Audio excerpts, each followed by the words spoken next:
दोस्तों, मेरा नाम है कर्नल अमरदीप और I am the director of the बेनिगेज डिफेंस एकेडमी। मेरी एकेडमी जो है देहरादून में लोकेटेड है। इस बार हम पहले क्या करते हैं, एडवर्टाइजमेंट कर देते हैं अपना। तो हमारा 1 अप्रैल से स्कूल स्टार्ट हो रहा है देहरादून में। 5th से लेकर 8th तक बच्चों के लिए 80 सीटें हैं मेरे पास। तो आपको अगर लगता है कि आपके बच्चे को ऑफलाइन कोचिंग की आवश्यकता है, तो अभी कोचिंग इंस्टीट्यूट्स के लिए आदेश आ गया कि नहीं चलेंगे, तो इंटीग्रेटेड स्कूल चलेंगे। तो आप हमसे बात कर सकते हैं। आपको हमारी बात पसंद आती है, फीस लगेगी, पैसे लगेंगे, पक्का हॉस्टल में रहेगा बच्चा, लेकिन फिर हम यहाँ पर उसको वैल्यू डिलीवर करेंगे। हम उनकी ग्रूमिंग में अपना पूरा जोर लगाएंगे। हम 3-4 कर्नल्स की टीम है और हमें बड़ा शौक है बच्चों को ग्रूम करने। एक दूसरा हमारा जो नया ऑनलाइन बैच है RIMC का और साइंस स्कूल क्लासिक का आज से शुरू हुआ है, तो उसको आप ज्वाइन कर सकते हैं। 1 अप्रैल से नया बैच शुरू होगा, उसको ज्वाइन कर सकते हैं। तो बच्चों के एग्जाम्स हैं और काफ़ी सारी चीज़ें हैं जिनके बारे में बच्चे बेचारे बिजी रहते हैं। तो मेरी पेरेंट्स से गुजारिश है कि अगर पेरेंट्स में 12वीं पास भी है, आप ग्रेजुएट हो तो बहुत ही अच्छा है, तो इतने पैसे वेस्ट करने की जरूरत नहीं। आप आराम से हमारा ऐप पर वीडियो कोर्स है उसे लीजिए। वो 899 से लेकर 2499 तक अलग अलग उसके मॉडल्स हैं। उसके बारे में जानकारी प्राप्त करनी, स्क्रीन पर जो नंबर आ रहा है 7417656633, उस पर केवल व्हाट्सएप करें। इसके अलावा भी आप कोई जानकारी लेना चाहते हैं, वो आप मुझे व्हाट्सएप करें। हम 24 से 36 घंटे लगते हैं जवाब देने में। कई लोग नाराज हैं मेरे से, लेकिन मैंने कल रात को आज सुबह तक सारे जो 200-250 मैसेज उनके रिप्लाई कर दिए। और आप हमें व्हाट्सएप कर देते हैं। हम अगर आप चाहते हैं कोर्स लेना तभी आपको उसकी जानकारी देंगे, नहीं तो हम बिल्कुल भी आपको प्रमोशनल कॉल से हम वो नहीं करते हैं। ये गारंटीड है, नहीं हम आपका डेटा किसी के साथ शेयर करते। तो ये 2-3 चीजें हैं जो आपको समझना चाहिए। जानकारी पक्का लीजिए, और जितनी हमारे पास 90-95% एक्यूरेट जानकारी होती है, कुछ 5% हमें भी डाउट आ जाता है, हम फिर अपने नेटवर्क से क्लियर करते हैं, अपने दोस्तों से बात करते हैं, और 1 या 2 दिन का समय लगता है वो सब करना है। इस वीडियो में हम बड़ी इंपॉर्टेंट बात करने वाले हैं। जो होता क्या है कि जैसे व्हाट्सएप पे मैसेज आते रहते हैं, मुझे आइडिया मिलता है कि पेरेंट्स को ये चीज क्लियर नहीं है, उसी के आधार पर मैं वीडियो बनाता हूँ। सबसे बड़ी समस्या क्या है, सैनिक स्कूल का रिजल्ट कब आएगा, वो कब आएगा। मैंने बताया कि NTA ने अभी क्लोज करा होगा, वो पूरा वेरीफाई करेंगे, और बहुत सारा 1.5 लाख से 2.25 लाख लोगों का डेटा हैंडल करता है NTA। इतना आसान नहीं है सबकी OMR शीट को डेटा फीड करना, सबके स्क्रीनशॉट लेके उसको अपलोड करना, बड़ा लंबा चौड़ा काम है। तो 10 मार्च मान के चलिए कि उससे पहले रिजल्ट आ गया तो कोई बात नहीं, लेकिन 10 मार्च से पहले आने की चांसेस कम है।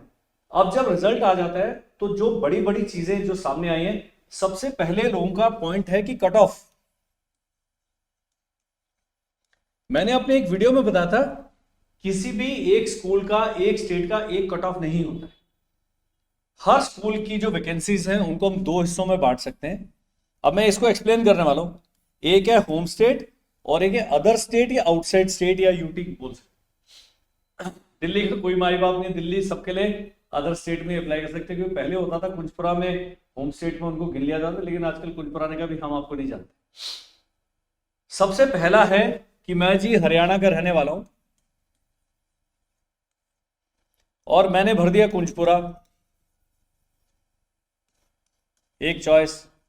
अगला मैं भर देता हूं 9 और चॉइस मिलेगी मेरे को।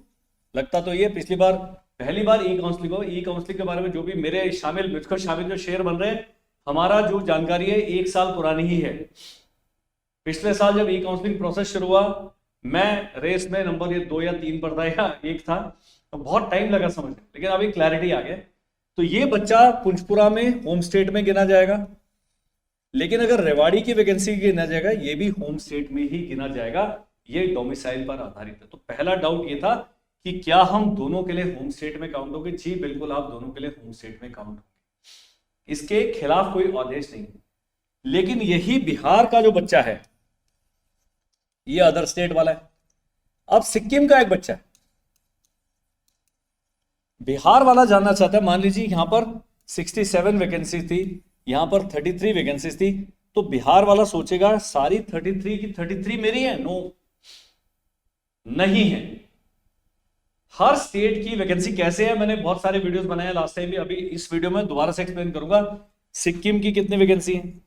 अब कुछ मेरे से जानना चाहते हैं, सर अदर स्टेट में किस स्कूल में मध्य प्रदेश की कितनी वैकेंसी बताओ। कोई नहीं बता सकता, उसका कारण बताऊंगा क्यों नहीं बता सकता कोई। अगर कोई बता रहा है तो गलत बता रहा है। कुछ लोग हैं 2021 का कट ऑफ बता दो। 2021 का कट ऑफ को 2024 में आप अप्लाई नहीं कर सकते, केवल 2023 का कट ऑफ है। उसका मैंने एक वीडियो बनाया, लेकिन जब वीडियो हमने बना दिया था लास्ट ईयर, उसका डेटा एनटीए ने अपनी वेबसाइट से हटा लिया। अब वो कट ऑफ अवेलेबल है, लेकिन एवरेज कट ऑफ आपको पता लग जाएगा। तो सबसे पहले सिक्किम की इन 33 में कितनी सीटें हैं, बिहार की कितनी सीटें हैं, उसके बारे में चर्चा करते हैं। इसको मैं कर देता हूं क्लीन।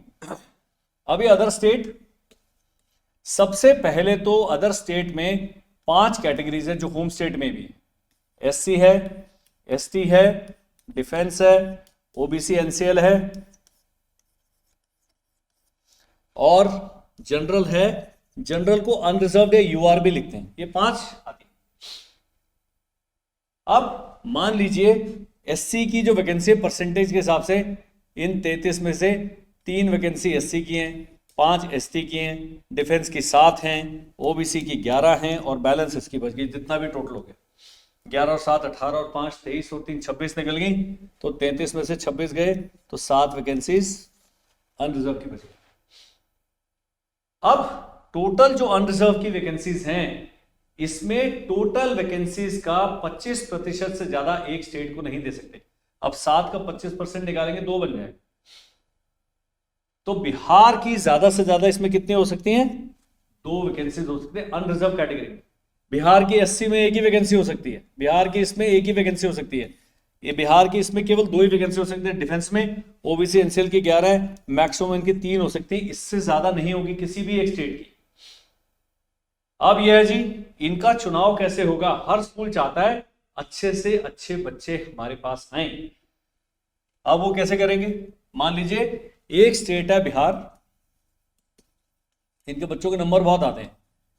एमपी ले लेते हैं, सिक्किम मैंने लिख दिया, सिक्किम ले लेते हैं। उसके बाद हम कर्नाटका ले लेते हैं और हम केवल जनरल कैटेगरी की बात करते हैं। तो जनरल कैटेगरी में टोटल मान लीजिए 7 वैकेंसी हैं। अब बिहार के जिन्होंने अप्लाई किया है, सबसे ज्यादा नंबर आ रहे हैं 269, फिर आ गया 267, तो 2 ही सीटें थी, इन दोनों का आ जाएगा 266। जिसका होगा वो बिहार में नहीं जा सकता आउटसाइड वैकेंसी पे इस स्कूल में कुंजपुरा।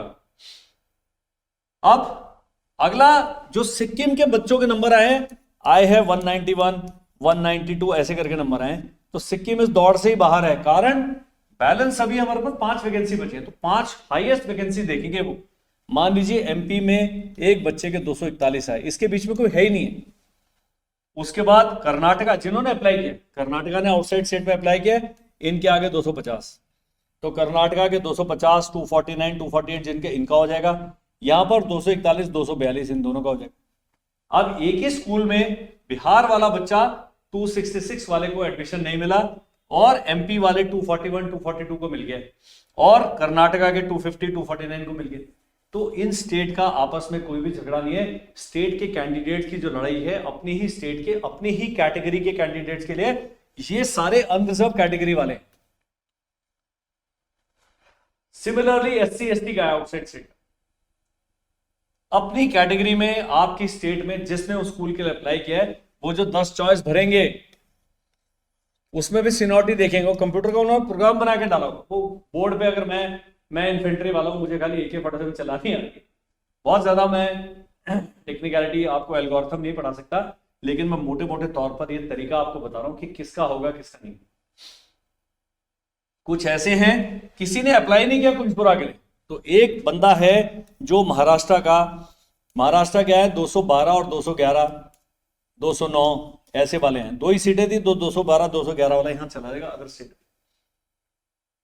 क्योंकि कई स्टेट्स हैं जिनके बच्चे नंबर कम लाते हैं, अपना अपना कारण होता है। किसी को इंग्लिश में प्रॉब्लम है, किसी को मैथ्स का, थोड़ा पूरी स्टेट की परफॉर्मेंस ऐसी रहती है।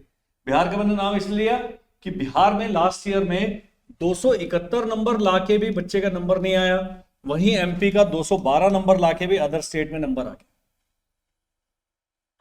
तो आपका बच्चा, बहुत बड़ी कॉम्बिनेशन है, 33 स्कूल्स हैं, 33 स्कूल में 10 चॉइस हैं, मतलब 330 चॉइस हैं हर कैटेगरी में। इंटू 5 कर लीजिए, 5 अलग अलग कैटेगरी, कितने परमुटेशन कॉम्बिनेशन है। जो प्रोबेबिलिटी जानते हैं, जिन्होंने परमुटेशन कॉम्बिनेशन पढ़ा है, इतने प्लसेस माइनसेस बनते हैं, इतने सीक्वेंसेस बनते हैं कि आप इमेजिन नहीं कर सकते, माइंड बॉगलिंग। और जैसे मैंने लास्ट टाइम बताया था, कितने बच्चों ने क्लियर किया एग्जाम? 75,000। इतने लोग करेंगे। दोस्तों, मेरा नाम है कर्नल अमरदीप और मैं आपके लिए खुशखबरी लेकर आया हूं।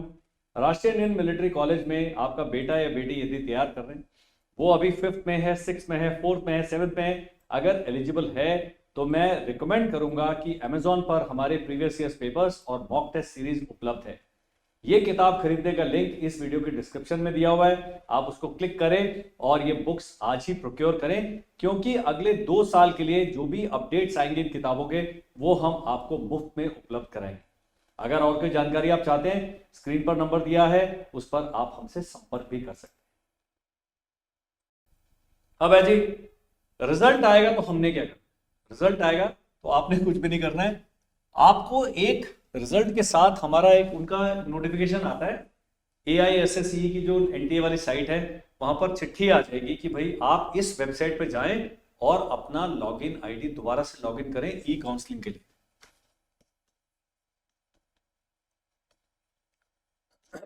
एक काम मैंने कहा जी, जिन्होंने SS भरा है वो 33 सैनिक स्कूल में 9 और चॉइस भर दे। एक तो आपने भर दिया, अब कई कहते क्या हम पहली चॉइस को चेंज कर सकते हैं? आप नहीं कर सकते। जो पहली चॉइस है वो प्लस 9 और भरने हैं आपने मेन सैनिक स्कूल के लिए। जिन्होंने SS प्लस NSS भरा था, उन्होंने ये 9 ओल्ड सैनिक स्कूल प्लस 5 न्यू सैनिक स्कूल की चॉइस के साथ में रेडी रहने। ये लिस्ट थोड़ी कॉम्प्लिकेटेड है, बहुत कम से कम 1000 लोगों को मैं वो PDF भेज चुका हूं, टॉप 10 सैनिक school based on their selection rate of NDA। लेकिन उन टॉप 10 सैनिक स्कूल में केवल 28 स्कूलों की बात कर रही है मिनिस्टर ऑफ डिफेंस। बाकी जो उसके बाद 5 स्कूल हैं जो 2019 के बाद आए हैं, उनका उसमें जिक्र नहीं। तो मैंने पेरेंट्स को पहले भी गाइड किया था कि थोड़ा अपना अवेयरनेस लेवल बढ़ाएं, इधर उधर बात करें, व्हाट्सएप ग्रुप में डालें, आपके कोई रिश्तेदार हैं, कोई स्कूल को विजिट कर सकते हैं, कोई एक स्टूडेंट्स हैं। हमारे पास ये डेटा नहीं। मैंने जैसे उस दिन बताया था, सुजानपुर का एक व्यक्ति आया, उन्होंने कहा भाई बहुत बड़ा खुश है मेरा बेटा, मैंने कहा चल सुजानपुर अच्छा हो। मेरे जो अपने दोनों साले साहब हैं, दोनों नगरोटा के हैं, सैनिक स्कूल नगरोटा है, नगरोटा अच्छा। मेरे बहुत सारे कोर्समेट्स हैं जो कुंजपुरा के हैं, जो चित्तौड़गढ़ के हैं, जो कपूरथला के हैं, अच्छे हो। जिन सैनिक स्कूल का मुझे पता नहीं, अब कड़ाकुट्टम के बहुत सारे, मेरी बटालियन में 2 अधिकारी थे, बड़ा अच्छा था उनका, तो हम बोलते हैं कड़ाकुट्टम ठीक है, और कालीकिरी नया है, बहुत बढ़िया है। तो ये थोड़ा क्या अच्छा है क्या नहीं है, एक मेरा वीडियो है कि सैनिक स्कूल में 9 सैनिक स्कूल कैसे छोड़ने, डिटेल्ड वीडियो बने। घर से दूरी है, रहन सहन है, खान पान है, भाषा है। 4 चक्कर आपके लगेंगे साल में इस बच्चे को लेने ले जाने छोड़ने के लिए, और बच्चे ने मारपीट करी तो 6 चक्कर भी लग सकते हैं। तो पता लगा 5000 रुपए की तो रेल की टिकट ही आ रही है, आप रहने वाले JNK के डाल दिया आपने कड़ाकुट्टम में, तो आपका आधा जीवन है अगले 7 साल सैनिक स्कूल के चक्कर काटने में लग जाएगा। अभी वो भी बताऊंगा कि सैनिक स्कूल चेंज होगा कि नहीं होगा, वो भी इसी वीडियो में हम डिस्कस करेंगे। तो काउंसलिंग में सबसे पहले आपने क्या करना है, ई काउंसलिंग के लिए अपना प्रोफाइल क्रिएट करना है और अपनी प्रोफाइल से लॉगिन करना है। सारी डिटेल भरेंगे, वो कहेंगे चॉइस भर दीजिए।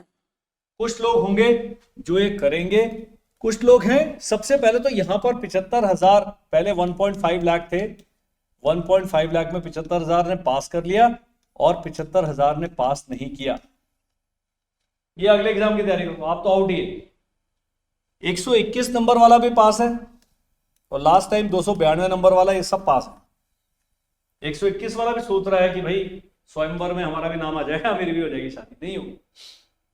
किसी भी कारण से SC ST है, 180 190 नंबर मान के चलिए कि ये सेफ स्कोर है, रिस्पेक्टेबल स्कोर है, इससे नीचे नहीं जाएगा। और जनरल कैंडिडेट 230 से लेकर 270 280, कोई उसकी लिमिट है ही नहीं, अलग अलग स्कूल के हिसाब से अलग। घोड़ाखाल बहुत ही पॉपुलर है, नालंदा बहुत पॉपुलर है, अमरावती नगर पॉपुलर है, अब है अमेठी है, झांसी है, मैनपुरी है, नए नए स्कूल्स बने हैं। इनका थोड़ा पॉपुलैरिटी लेवल कम है, इनका कट ऑफ उसी हिसाब से हर कैटेगरी का ही नीचे जाएगा। तो बहुत सारी परमुटेशन कॉम्बिनेशन है। 121 वाले ने भी अपना लॉगिन प्रोफाइल क्रिएट करना है और 292 वाले ने भी करना है। अगर आप नहीं करते हैं तो आप इस काउंसलिंग का हिस्सा नहीं है। और पिछली बार था 75,000 में से मेरे ख्याल 35 से 40,000 लोगों ने प्रोफाइल क्रिएट करी, बाकी ने की नहीं, उन्हें पता ही नहीं था। कि आगे करना क्या है। कई लोग हैं रिजल्ट आ जाएगा, पहले तो था जी हो गया तो बुला लेंगे, नहीं है तो नहीं है। अब तो आपने ई काउंसलिंग में हिस्सा लेना है, तो कंप्यूटर का लिटरेसी लेवल आपका ठीक होना चाहिए। नहीं है जिनको कंप्यूटर की नॉलेज, अभी समय है, जो आपके पास इलेक्ट्रॉनिक सेवा केंद्र हैं, ईएसके या कॉमन सर्विस सेंटर हैं, सीएससी बोलते हैं उसको, इन पे कोई लड़का लड़की अटेंडेंट बैठे होते हैं, वो बड़े शेर होते हैं, उनको सारे फॉर्म भरने आते हैं, सारे डाउट्स उनको सब डॉक्यूमेंट अपलोड करना आता है, सब कुछ आता है। उनके पास जाएं, वो 100 रुपये लेगा जी, आप 100 रुपये, वो आपका लॉगिन आईडी पासवर्ड करेगा, लिस्ट आपने बतानी है, कुछ भी आपके बच्चे के नंबर हैं, अगर आपके बच्चे के 170-75 नंबर हैं, आप 10 चॉइस में कुछ भी भर दे, कोई फर्क नहीं है, इसका होगा ही नहीं। 75,000 में से आधा % चांस है कि गलती से इनका नाम लग गया, किसी ने वो नहीं किया, तो ये सब गड़बड़ियां होने वाली। लेकिन आपने जब क्रिएट करेंगे, फिर वो ई काउंसलिंग में क्या आपसे आपकी चॉइस के अलावा कुछ नहीं पूछा जाए। फिर ई काउंसलिंग जब क्लोज होता है, तब आपके प्रोफाइल में, जो आपने ई काउंसलिंग की प्रोफाइल बनाई है, वहां पर एक नोटिफिकेशन आएगा कि आपके बच्चे को ये स्कूल अलॉट हुआ है या ये स्कूल से अलॉट हुए हैं, 3-4 में बच्चा आ सकता है, तो आप वहां चल जाए जो आपने जिस प्रेफरेंस में दिया है, तो उसके बाद आप एक्सेप्ट कर सकते हैं, रिकंसिडर कर सकते हैं या एग्जिट कर सकते हैं। मान लीजिए आपने घोड़ाखाल अप्लाई किया, आपको मिल गया मैनपुरी, आपने कहा गुरुजी मैनपुरी तो नहीं भेजना, हमें तो घोड़ाखाल ही चाहिए, तो आप क्या करेंगे, रिकंसिडर, मतलब पुनर्विचार करें, दोबारा से विचार करें, तो आप रिकंसिडर में आ गए। अब जिसने गलती से पिछली बार 20% लोगों ने एग्जिट बटन दबा दिया, उन्होंने सोचा इस ई काउंसलिंग में हमारा काम खत्म है, एग्जिट का मतलब बाहर ही हो गए, एनटीए ने कहा हमारा आपका संबंध विच्छेद हो गया, आप जाएं जी। तो ये एग्जिट नहीं दबाना है जब तक ई काउंसलिंग के सारे राउंड खत्म नहीं होते। अभी जब मैं यूट्यूब पे कल देख रहा था, कुछ लोगों ने ई काउंसलिंग का टाइम टेबल भी डाल दिया कि 8 राउंड होंगे और इतना होगा, ये सब अटकलें लगाने वाले बात, जब आएगा आ जाएगा। मेन चीज है कि हमारा बच्चा नंबर कितने लाया और हमें उसके आगे क्या करना है। और मैंने पिछले वीडियो में बताया था, बहुत सारे साइंस स्कूल्स हैं जिनका स्टैंडर्ड थोड़ा डाउन हो गया है, अगर ऐसे में नाम आता है आप छोड़ भी देते हैं, कोई हाई तौबा वाली स्थिति नहीं है। अपने बच्चे को जानबूझ के ऐसी जगह मत भेज दें जहां पर आप खुद कन्विंस नहीं है। और वो कैसे पता लगेगा, जब आप स्कूल के अंदर घुसते हैं, गेट के अंदर घुसते हैं, बाहर मैगी के पैकेट पड़े हैं, कुत्ते घूम रहे हैं, गाय घूम रही है, बाउंड्री वॉल टूटी है, बिल्डिंग गिरने वाली है, अरे वहीं से वापस लौट जाए। ट्रस्ट मी, आप बड़ा अच्छा डिसीजन लें, किराए का बच्चा नहीं अपना ही है, तो अपने बच्चे के लिए आपने बिल्कुल सही डिसीजन लेना। सभी लोग चिंतित हैं, लेकिन उस चिंता करने के चक्कर के में अपने बच्चे का आप नुकसान ना कर बैठे, ये ध्यान रखें। अब जो ई काउंसलिंग में आपका आ गया, उसके बाद आपको मेडिकल के लिए डेट दी जाएगी, और मेडिकल भी उसी शहर में होगा जहां पर वो सैनिक स्कूल है जिसमें आपके बच्चे का नाम आया है। ज्यादातर सिविल हॉस्पिटल हैं, कुछ एक हैं मिलिट्री हॉस्पिटल में जिनको भेजा जाएगा, और बच्चे का मेडिकल किस आधार पर होगा, उसका फॉर्म है मेरे पास में, आप व्हाट्सएप करेंगे मैं फॉर्म भेज दूंगा, 7-8 पेज का फॉर्म, बड़ा डिटेल, किडनी पूरी है, ये सब अंदर अंदर का, पुरानी बीमारी, दादाजी को डायबिटीज तो नहीं थी, सब चीज मेडिकल हिस्ट्री को जांचते हैं। उस फॉर्म को अभी ले लें, 200 रुपये खर्च करें, नियरेस्ट जो एमबीबीएस डॉक्टर आपके मोहल्ले में है उनको बोलो भैया ये जरा देखो, और ये हमारे भाई साहब हैं इनको जरा चेक करो, वो इतना ही करना। आई साइट में डाउट आ गया, एक हमारे मित्र हैं, हमें बड़ा अच्छा फॉलो करते हैं, बड़े अच्छे सजेशन देते हैं, मैं उनका आभार व्यक्त करना चाहता हूं। उन्होंने कल मेरे को सैनिक स्कूल मैनपुरी का मेरे को फॉर्म भेजा। वैसे जो एनटीए की साइट से जो मैंने मेडिकल फॉर्म पिछले साल डाउनलोड किया है, उसमें आई साइड का लिखा जी ±1.25, लेकिन मैनपुरी वाला कह रहा है ±0.25, 2.5। ये तो बहुत ही बड़ा अंतर है, ये तो एनडीए के लिए है। मैंने अभी जो मेरे मित्र हैं जो सैनिक स्कूल से संबंधित हैं उनसे पूछा है इस बारे में जानकारी देने के लिए, लेकिन मुझे लगता है कि ये जो एनटीए वाला जो ओरिजिनल फॉर्म है ये सही है। मैनपुरी वाले में भाई साहब क्लर्क ने जिसने फॉर्म छापा है कुछ ना कुछ गड़बड़ कर दी। इसके बारे में आपको और कुछ पता लगता है आप मेरे को बताएं, ताकि हम अपने इस चैनल के माध्यम से पेरेंट्स के साथ सही जानकारी शेयर कर दें। उसमें बताया फ्लैट फुट क्या है, कितने एंगल पर हड्डी होना चाहिए, वो आप मेरे को कई लोग एक्सरे भेजते हैं, अरे इतना मेरे को आता तो गुरु मैं डॉक्टर ही बन गया, मैं तो इन्फेंट्री वाला कर्नल हूं, मुझे एक्सरे तो देखना ही नहीं आता। आप नजदीकी डॉक्टर साहब हैं जो एमबीबीएस, जिन्होंने इतनी पढ़ाई करी है, इतने क्वालिफाइड है, उनको दिखाएंगे, वो 1 सेकंड में आपको बता देंगे। विश्वास रखिए, इसके लिए फौजी डॉक्टर की आवश्यकता नहीं है। आप फ्लैट फुट है, वो सारा पूरा उसमें इंस्ट्रक्शन लिखा है, कितने एंगल पर होगा, क्या होगा, बड़ा इंटरेस्टिंग है वो फॉर्म। तो ये जरा आपने देखना, उसमें ओवरवेट अंडरवेट वाली कैटेगरी भी दिखे, तो मैनपुरी वाला फॉर्म भी भेज दूंगा मैं आपको, ओरिजिनल वाला भी भेज दूंगा, बहुत अच्छा हो गया। लेकिन अटकलें मत लगाएं, मेरे इस चैनल का उद्देश्य अटकलें लगाना नहीं है, ये है कि जो जानकारी अवेलेबल है उसको सही तरीके से प्रस्तुत करना। ये हो गया जी, आपने मेडिकल के लिए बुलाया जाएगा, मेडिकल के साथ ही आपने डॉक्यूमेंट्स लेके जाने, बहुत सारे डॉक्यूमेंट्स लगते हैं, जिसमें कि आपका बच्चे का डोमिसाइल मांगेंगे। अभी कई स्टेट है बच्चे का बना ही नहीं रहे, तो पेरेंट्स का डोमिसाइल प्लस एक एफिडेविट आप बना लीजिए। आप कुछ कह रहे हैं कल अमरदीप हमें बताइए एफिडेविट में क्या लिखना है। मैंने कहा जी वकील साहब जो आपसे लेगा 200-250 रुपए 500 रुपए एफिडेविट बनाने के, उससे पूछे। एफिडेविट में खाली ये कहना है, ये है पिताजी, ये इस जगह के रहने वाले हैं, थोड़ा लंबा बनाते हैं, ये इनके भाई साहब है जो सैनिक स्कूल जाने वाले, ये खुश दिख रहे हैं और ये दुखी दिख रहे हैं क्योंकि सैनिक स्कूल जा रहा है।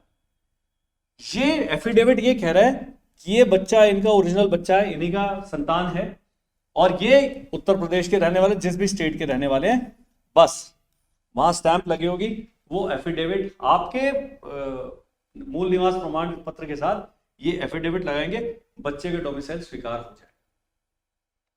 उसके बाद आता है जी बच्चे का डेट ऑफ बर्थ सर्टिफिकेट। एक मैडम ने कहा हमारे पास हॉस्पिटल का जो जन्म प्रमाण पत्र है वो नहीं है, वो नगर निगम से बनेगा, म्यूनिसिपैलिटी से बनेगा, या अगर आप ग्राम के निवासी हैं, गांव के निवासी हैं, तो ग्राम पंचायत, आजकल सब कुछ डिजिटल है। फिर आता है आपका category certificate, caste, SC, ST, OBC, NCL, OBC, NCL, इन सब का सर्टिफिकेट का फॉर्मेट जो सैनिक स्कूल की नोटिफिकेशन उसके अंदर दिया हुआ है। अब आप कहेंगे नोटिफिकेशन का है, मेरे को उस नंबर पे व्हाट्सएप करें, नोटिफिकेशन भेजो। मेरा दिन के 2-2.5 घंटे ये सब डेटा इधर उधर भेजने में जाता है। जो लोग हमें जानते हैं, जो लोग हमसे बात कर रहे हैं, उन्हें पता है कि कर्नल अमरदीप की टीम हमें जवाब देती है। थोड़ा देर हो सकती है, लेकिन कोई ऐसा व्हाट्सएप मैसेज नहीं है जिसका मैं जवाब नहीं देता। एक आधा फिर भी छूट जाता है, कई वॉइस नोट है वो खुलते नहीं है। और एक जिनसे मुझे शिकायत है, आपने डिसअपियरिंग मैसेजेस ऑन कर रखा है, एक दिन में आपके मैसेज डिसअपियर हो जाते हैं। तो आपने मैसेज लिखा, मैंने अगले दिन चेक किया, तब तक मैसेज दिखा ही नहीं। और दूसरी जो प्रजाति है जो केवल हाई लिखती है, अरे आप हाई के अलावा और कुछ लिख दे कि आपने क्यों मैसेज किया है। आप लिखे हम अपने बच्चे के बारे में, सैनिक स्कूल के बारे में एडमिशन लेना चाहते हैं, जानकारी चाहते हैं, हमें मेडिकल का फॉर्म भेज दें।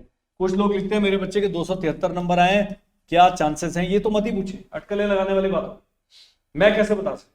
और ये भी नहीं बता रहे कि 273, जब मैंने पूछा वो कह रहे हैं जी 400 में से बिल्कुल, ये 273 300 में से आता जो टॉपर है, 400 में से आता बिल्कुल फेल है, चांस ही नहीं। फिर कैटेगरी नहीं बताएंगे। तो मैंने आपको बताया कि इतने सारी परमुटेशन कॉम्बिनेशन संभव है। तो ये आपके सर्टिफिकेट माने, डिफेंस वाले जो मेरे दोस्त हैं उनके 2 सर्टिफिकेट होते हैं, या तो सर्विंग सर्टिफिकेट है, सर्विंग सर्टिफिकेट का फॉर्मेट भी इसके अंदर है, और या फिर जो रिटायर्ड है उनका पीपीओ लगता है, पेंशन पेमेंट ऑर्डर, उसकी कॉपी लगेगी। अब जब जाएंगे ये सब ओरिजिनल में आप लेकर जाएंगे, स्कूल में इनका सत्यापन होगा, जो जमा करना जमा करेंगे, जिसकी फोटोकॉपी है फोटोकॉपी रख लेंगे। इनके बिना तो है ही नहीं। और बच्चे का फोटो आईडी चाहिए, प्रोविजनल टीसी बोलते हैं, प्रोविजनल। कई कह रहे हैं जी हमारा सैनिक स्कूल में हमने टीसी ले रहा स्कूल से, यहां से भी निकल गया, वहां भी नहीं हुआ, फिर क्या करोगे। तो स्कूल क्या करता है, प्रोविजनल टीसी बोलता है, प्रोविजनल टीसी, टेम्परेरी, वो चाहिए। बच्चे की 20-30 फोटो लगती है। अब आपका आय का प्रमाण पत्र बाद में लगता है। कारण क्या है कि सैनिक स्कूल में ईडब्ल्यूएस का कोई कोटा नहीं है, लेकिन जो इकोनॉमिकली वीकर सेक्शन है वो किसी भी कैटेगरी में हो सकते हैं। यदि आपकी आय एक निश्चित तो उससे कम है, निर्धारित संख्या से कम है, एक वैल्यू से कम है, तो आपको ईडब्ल्यूएस के आधार पर आपको फीस में डिस्काउंट दिया जाता है। वो भी तब जब आपका बच्चा 50% से ज्यादा नंबर ला रहा हो। पता लगा बच्चा भी 33% ला रहा है और पिताजी की आय भी नहीं है, वो ऐसी स्थिति में उनको स्कॉलरशिप नहीं मिलेगा। और जानकर आपको खुशी होगी, न्यू सैनिक स्कूल में भी स्कॉलरशिप का प्रावधान है। उसके लिए भी मैंने वीडियो बनाया कि न्यू सैनिक स्कूल में स्कॉलरशिप कैसे, पूरा डिटेल वीडियो, आप ये सब वीडियो हमसे प्राप्त कर सकते। तो ये जो वीडियो है बड़े काम के आने वाला। अब आप क्या होगा, आपका ई काउंसलिंग में नाम आया, आपने कहा जी मैंने सेलेक्ट कर लिया, एक्सेप्ट कर लिया। एक्सेप्ट करते ही आप बच्चे का वो हॉस्पिटल का लेटर है डाउनलोड करेंगे, सैनिक स्कूल में एडमिशन का कॉल लेटर डाउनलोड करेंगे, आपकी ईमेल पर और डिटेल्ड इंस्ट्रक्शन आ देंगी, क्या कपड़े लेके आना है, ये लेके आना है, और आपने मेडिकल कराने के लिए और डॉक्यूमेंट वेरिफिकेशन के लिए सैनिक स्कूल चले जाएंगे, और साथ में आपको कहा जाएगा भाई 40,000 रुपए लेके आए, उसकी एडमिशन फीस और ये सब जमा करके आए, फिर बच्चे को घर आने दिया जाएगा और सैनिक स्कूल में बताया जाएगा कि 1 जून को 1 जुलाई को बच्चे को यहाँ लेके आ जाए, वहीं जमा करके नहीं आना। ये लास्ट टाइम बहुत सारे पेरेंट्स ने हमें पूछा था, इस करके मैं बता। तो ये जो बातचीत चल रही है काउंसलिंग के बारे में, अगर आप इस वीडियो को समझ रहे हैं, अगर आप ये सारी तैयारी करके रखें, तभी काम होगा। अभी भी इस वीडियो के कमेंट्स में देखना, सर मेरे बच्चे के 236 आ रहे हैं, 300 में से होगा कि नहीं होगा। आप जन्म पत्री भी भेज देंगे, मैं नहीं बता पाऊंगा, मेरे में काबिलियत नहीं है बताने। कोई भी बता रहा है वो अटकलने लगा, ट्रस्ट मी, रिजल्ट आने दीजिए, अपने आप पता लग जाएगा। हम सारा एनालाइज करेंगे। और ऐसा नहीं है जब आपने लॉगिन किया था, ये नहीं कि 10 मार्च को रिजल्ट आया और 11 मार्च को आपने ई काउंसलिंग का लॉगिन खत्म हो गया। 7-8 दिन का समय मिलता है, उसके बाद विंडो दिया जाएगा कि आप 18 तक ई काउंसलिंग का भर दें, फिर उसका 23-24 तक उसका रिजल्ट आएगा, उसके बाद सेकंड वाले के लिए 4 दिन के बाद सेकंड राउंड खुलेगा। तो बहुत लंबा प्रोसेस है। पिछले साल का एडमिशन प्रोसेस अगस्त के महीने तक चलता रहा, अभी तो मार्च में है। तो आप देख रहे हैं कितनी लंबी लड़ाई है। तो ये प्रोविजनल टीसी ये सब मांगेंगे, बच्चे का मेडिकल फॉर्म। अब क्या होता है, ई काउंसलिंग में जब आपने एक्सेप्ट कर दिया, ये है आपका घर, ये है अस्पताल, और ये है सैनिक स्कूल। तो आप अपने घर से पहले कराएंगे मेडिकल डॉक्यूमेंट लेंगे, बाकी सब डॉक्यूमेंट लेंगे, तब सैनिक स्कूल चले जाएंगे, और फिर वापस घर आ जाएंगे, और फिर बताए हुए समय पर सैनिक स्कूल में एडमिशन के लिए जाएंगे, जिसमें 30 से 40 दिन का समय आपको मिलेगा जी। तो माता जी को विदाई करने के लिए बच्चा वापस आ जाएगा मेडिकल और सब एडमिशन प्रोसेस करा। ये उन लोगों के लिए जिन्होंने एक्सेप्ट किया था। अब उन लोगों की बात करते हैं जिन्होंने रिकंसिडर ऑप्शन दबाया। रिकंसिडर वाले इसी पूरी प्रक्रिया से दोबारा गुजरेंगे, उनके पास फिर एक्सेप्ट, रिकंसिडर और एग्जिट का ऑप्शन आएगा। वो अगर एक्सेप्ट कर लेते हैं फिर यही कार्रवाई शुरू हो जाएगी, नहीं तो फिर यह कार्रवाई शुरू हो जाएगी। तो ये चलता रहेगा परपेचुअली। हेलो दोस्तों, मेरा नाम है कर्नल अमरदीप, और यदि आपका बच्चा सैनिक स्कूल, मिलिट्री स्कूल, नवोदय विद्यालय, यूपी सैनिक स्कूल या आरएमसी की तैयारी कर रहा है, तो आपने हमसे संपर्क करना। हमारे पास है वीडियो कोर्सेज, हमारे पास है ऑनलाइन कोर्सेज, जो कि घर बैठे आपका बच्चा इन सभी एग्जाम्स की तैयारी कर सकता है, बिना किसी स्ट्रेस के, बिना किसी प्रेशर के, जो कि बहुत ही क्वालिफाइड टीचर्स की जो हमारी टीम है वो इक्विप्ड है। हमारा कंटेंट बिल्कुल अपडेटेड है, रेडी है आपके बच्चे के इस करियर अपग्रेड के लिए। आपने स्क्रीन पर दिए हुए नंबर पर हमें व्हाट्सएप करना है और इन कोर्सेज की पूरी जानकारी प्राप्त करनी है। जानकारी प्राप्त करने के लिए कोई चार्जेस नहीं आपने, और यदि कुछ नहीं करना तो आपने हमारा चैनल सब्सक्राइब करना है, क्योंकि इस पर बहुत जल्दी ही हम फ्री यूट्यूब कोर्स शुरू करने वाले हैं, जो कि बिना पैसे खर्च किए आपके बच्चे को प्रिपेयर करेगा इन सब एग्जाम के लिए। मेरा नाम है कर्नल अमरदीप, मेरे academy the winning edge Dehradun में स्थित है, and we specialize in online preparation for the RAMC, Sainik school, military school, Navodaya Vidyalaya and UP Sainik school exams and interviews. For more details kindly get in touch with me. अब क्या होगा, round 1 के बाद में मान लीजिए घोड़ाखाल में होम स्टेट की हमने 67 वैकेंसीज थी, जो 5 कैटेगरी में बटी हुई है। इसमें SC हो गया, ST हो गया, डिफेंस हो गया, OBC NCL हो गया और अनरिजर्व्ड हो गया। हम मान लेते हैं सब में 10-10 थी। शुरू वाली सीट मैट्रिक्स दी हुई है, पर वो बिल्कुल डिटेल्ड सीट मैट्रिक्स अभी आई। ये होम स्टेट का है, मान लीजिए होम स्टेट की इसकी 7 भर गई, 5 भर गई, 3 भर गई, 4 भर गई, 6 भर गई, बाकी उन्हें एक्सेप्ट नहीं किया। तो इसमें से 3 बच गया, यहाँ पर 5 बच गया, यहाँ पर 7 बच गया, 6 बच गया, 4 बच गया। ये राउंड 2 में चल जाएगी वैकेंसीज। तो राउंड 2 की जब सीट मैट्रिक्स बनेगी तब ये आपको पता लगेगा। अब है खुंडी जो इस पूरे वीडियो में आपको समझने वाली चीज थी। अब हम बात करते हैं घोड़ाखाल की अदर स्टेट की। 33 सीटें थी, वही 5 कैटेगरी, मान लीजिए हर कैटेगरी में 5 सीट्स थी, तो मैक्सिमम किसी एक स्टेट की एक ही वैकेंसी थी, 1.5 हो सकती है, 1 हो सकती है। तो यहां पर बिहार का एक आ गया है,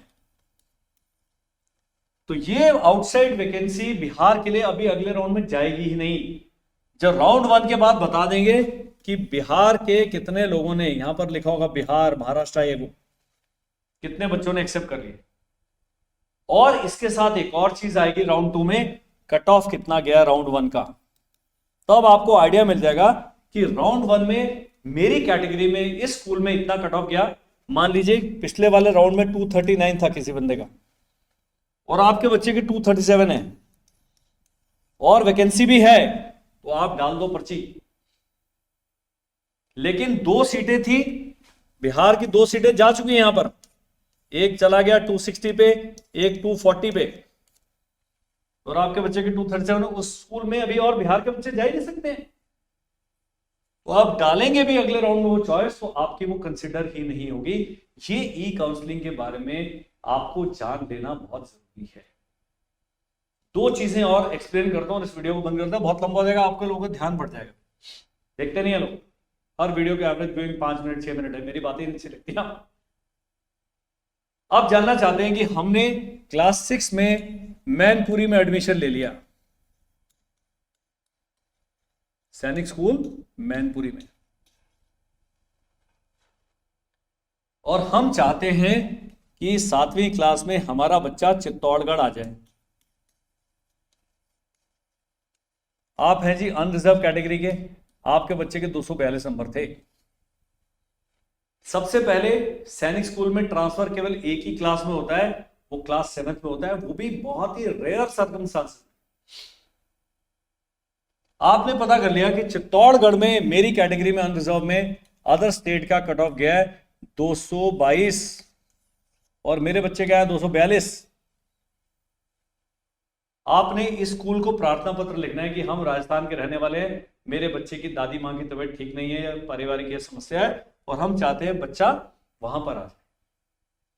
अगर उसके मार्क्स इसके कट ऑफ से ज्यादा हैं और यहां पर वैकेंसी है, यहां पर एक थे अनरिजर्व कैटेगरी, दौड़ गए, भाग गए, हाँ वैकेंसी क्रिएट हो, तो प्रिंसिपल साहब उनको लिखेंगे कि सर मैं अपने बच्चे का स्थानांतरण मैनपुरी से चित्तौड़गढ़ करना चाहता हूं। उनको चिट्ठी लिखेंगे, इनको चिट्ठी लिखेंगे, दोनों प्रिंसिपल साहब आपस में सलाह करते हैं, इनकी वैकेंसी होगी, कट ऑफ मार्क्स मांगेंगे, आपका सारा रिजल्ट शीट मांगेंगे, और ये इनके ऊपर निर्भर करता है कि ये ट्रांसफर देंगे कि नहीं देंगे। इसके साथ इसी चिट्ठी की कॉपी आप सैनिक स्कूल सोसाइटी को लिख देंगे, ताकि हेडक्वार्टर को भी बता रहे आप क्या करें। तो प्रिंसिपल साहब अपने आर्बिट्रेरी कुछ नहीं कर सकते, वो सैनिक स्कूल सोसाइटी को लेंगे, जी मेरे स्कूल में वैकेंसी है, 5 एप्लीकेशन आई है, अब और भी लोगों ने अप्लाई किया, एक ने 242 वाले ने किया, एक ने 260 वाले ने भी किया हो। मैं अगर प्रिंसिपल होता, मैं कहता भाई इससे ज्यादा शेयर तो ये लड़का इंडिया में निकलेगा आगे जाकर, मैं तो इसको लूंगा। तो आप इस बारे में बहुत ज्यादा आश्वस्त ना हो कि मेरा बच्चा किसी भी स्कूल में चला गया और बाद में तो चित्तौड़गढ़ आ जाएगा, नहीं आएगा। ये मैंने प्रोसेस बता दिया। केवल एक स्थिति होती है, ये जो भाई साहब थे, इनके बड़े भाई चित्तौड़ में पढ़ रहे 9th क्लास में, उस आधार पर चाहे वैकेंसी हो ना हो, चित्तौड़गढ़ आपको वैकेंसी क्रिएट करके देगा, ताकि दोनों भाई एक साथ में रहेंगे। सरकार और जो मिनिस्ट्री ऑफ डिफेंस इतना तो ख्याल रखती है आप। अगर ऐसी स्थिति नहीं है, मामा जी का बेटा पढ़ता है, हमारे गांव का दूसरा लड़का पढ़ता है, ऐसे नहीं, सगा भाई है तो एक्सेप्ट होगा, नहीं है तो नहीं होगा। कितना क्लियर है? अब आखिरी जो भ्रांति है वो है एसएस और एनएसएस के बीच में। आपने कहा जी हमारे पास 33 ओल्ड सैनिक स्कूल है और हमने 35 न्यू सैनिक स्कूल है, हमने एसएस प्लस एनएसएस ऑप्शन दिया था, हमने एनएसएस में बच्चे का एडमिशन करा दिया, तो क्या वो अगले साल हम उसको किसी परमानेंट सैनिक स्कूल में डाल सकते हैं? पुराने वाले में नहीं डाल सकते।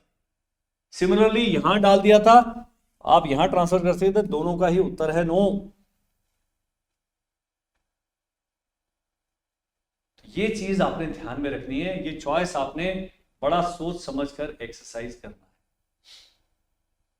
वो लॉटरी की तरह। लेकिन सोचा समझा तरीके से आप डिसीजन लेंगे, लॉटरी में भी आपको थोड़ा सा लक का चांस होता है। अब एक आखिरी सवाल का इसमें जवाब दे देते हैं और फिर हम इस वीडियो को क्लोज करते हैं। वो ये है कि मेरा बेटा जो है सैनिक स्कूल 6 में हम उसने एडमिशन ले लिया, अब अगले साल मैं उसे RAMC की तैयारी कराना चाहता हूँ। क्या सैनिक स्कूल RAMC का एग्जाम देने देगा? जी बिल्कुल, आप प्रार्थना पत्र लिखेंगे, कोई कारण नहीं है कि सैनिक स्कूल उतनी छुट्टी उसको एग्जाम करने के लिए देगा, लेकिन ये पढ़ाई के लिए आप बोलेंगे मेरे बेटे को 4 महीने के लिए छोड़ दें, तो ये संभव नहीं है। ये आपने ध्यान रखना है कि सैनिक स्कूल भी एक फौजी यूनिट है, उनका करिकुलम है, बच्चे का बौद्धिक विकास चल रहा है, शारीरिक मानसिक सब तरह ट्रेनिंग चल रही है वहां पर। एक और सवाल ले लेते हैं। भाई मेरा बेटा 6ठी में पढ़ रहा है और वो सैनिक स्कूल में सेलेक्ट हो गया, तो क्या मैं उसको वापस 6ठी में डाल दूं? 1 साल पीछे हो जाएगा। ये भी सिक्का उछालने वाला है। अगर टॉप 10 सैनिक स्कूल हैं जिनका फीडबैक बहुत अच्छा है, 1 साल ड्रॉप करने में नुकसान नहीं है। लेकिन वो सैनिक स्कूल जो आपकी नज़रों में ही ज़्यादा खरे नहीं उतरते हैं, उसके लिए कोई अभी करके फायदा नहीं है, उसको पढ़ने दीजिए, 9th का एग्जाम दे दीजिए, बस। नहीं निकला KV में पढ़ने दो, APS में पढ़ने दो, जहाँ पढ़ रहा पढ़ने दो, NDA में बाद में निकल जाए। ये कोई जीवन का अंत नहीं है, हर वीडियो में बताता हूँ। हाय तौबा बिल्कुल भी ना मचाएं, रिजल्ट कब आएगा, मेरे बच्चे का होगा कि नहीं, सब चीज़ें हो जाएगी। लेकिन आप बिल्कुल ढंग से ठंडे दिमाग से इस वीडियो को बारी बारी रिपीट करके देखना पड़ेगा। बड़ी कॉम्प्लिकेटेड कॉन्सेप्ट्स मैंने एक्सप्लेन करे, तो ये आप कीजिए। नंबर लिख देता हूँ, मुझे शौक है नंबर लिखने का, 74176 56633। WhatsApp and only WhatsApp. 1016 missed calls हैं अभी पिछले 3 दिन में, वो भी तब जबकि पट्टी पर लिखा आ रहा है कृपया केवल व्हाट्सएप करें। मैं वीडियो में बोल रहा हूं, मुझे कॉल ना करें, उठा ही नहीं पाता। आपको बुरा अवश्य लगता होगा, लेकिन वो नंबर ही व्हाट्सएप वाला कोई भी व्यक्ति अपने दिल पे हाथ रख के बताए कि हम जवाब देते कि नहीं देते, मैं पक्का आपको यकीन दिलाता हूँ कि हम पक्का रिप्लाई करते हैं। आज जो मैसेज आएंगे, कल रात तक उनका सबका जवाब दे दिया गया होगा। मॉर्निंग 2:45, कल मैं 2:45 तक यही काम करता। सुबह जब आप आधी नींद दे चुके होते हैं, 10-12 मीठे मीठे सपने देख चुके होते हैं, लेकिन हम काम कर रहे हैं। और ये काम इसलिए नहीं कि आप हमारे से बिजनेस लें, कोर्स खरीदें, करें, वो बात की बात है, वो कहानी फिर कभी। अभी के लिए जो था आपका जो थॉट प्रोसेस है, मैं चाहता हूँ सभी पेरेंट्स बहुत अच्छे लोग हैं, बहुत सिंपल लोग हैं, हमें गर्व है ऐसे देश का नागरिक होने पर जहाँ इतने सरल सादे लोग रहते हैं, इतने मीठे लोग रहते हैं। बढ़िया, आप सब अच्छे हैं, हम भी अच्छे हैं, हम भी आपके, मैं आपको जानकारी दे रहा हूँ, आप जानकारी लीजिए, जो गैप है हमें उनको फिल करने में मदद कीजिए। Thank you, bye bye and जय।